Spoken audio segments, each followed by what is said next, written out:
We're almost ready to start writing a resume. However, before you actually start crafting that fantastic resume, you really need to know three things. First of all, you need to know what you want.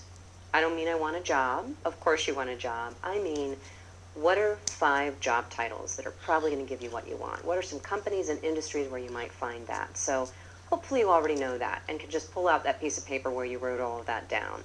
If not, you need to go do some work. So number 1, you need to know clearly and concisely what's the job that you're going for.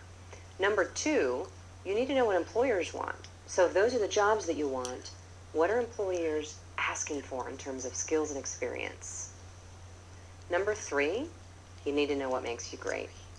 Yes, you have got some unique talents. You've done some great things. Doesn't matter what jobs you've had in the past. There's something about you that's special. And you need to capture that and turn it into a story that you can put on your resume to highlight why you have the skills and expertise for the job that you want.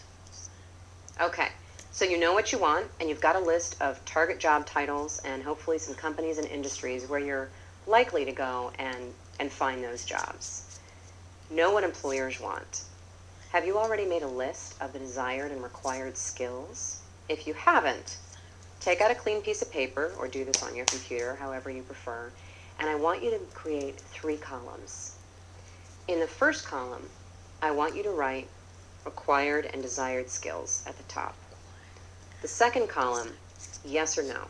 Do I have the skills or not? And the third column, if I've got it, if the answer is yes, I do have that skill, you're going to need to write that down.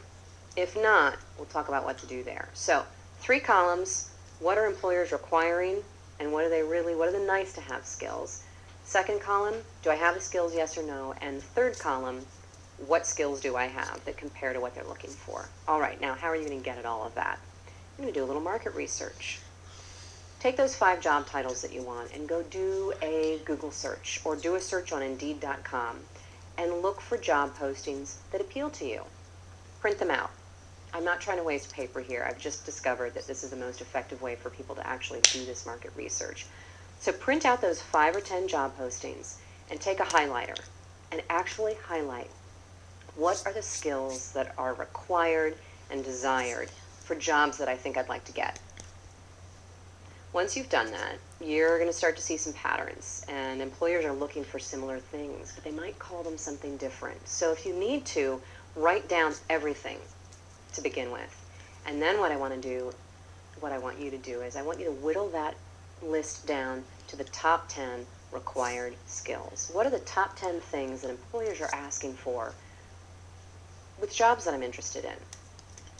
You're going to put those in that first column on that piece of paper. And once you've done that, you're going to go through them one by one. If you want a job as a waiter at an upscale restaurant, for example, probably the first thing employers want is a minimum of 3 or 5 years of experience. Which is it? Is it 3? Is it 5? Write that down. Do you have that? Yes or no? If you do, great. Write down how many years of experience you have. If you don't, write no in the middle column, and then write down how many years of experience you do have.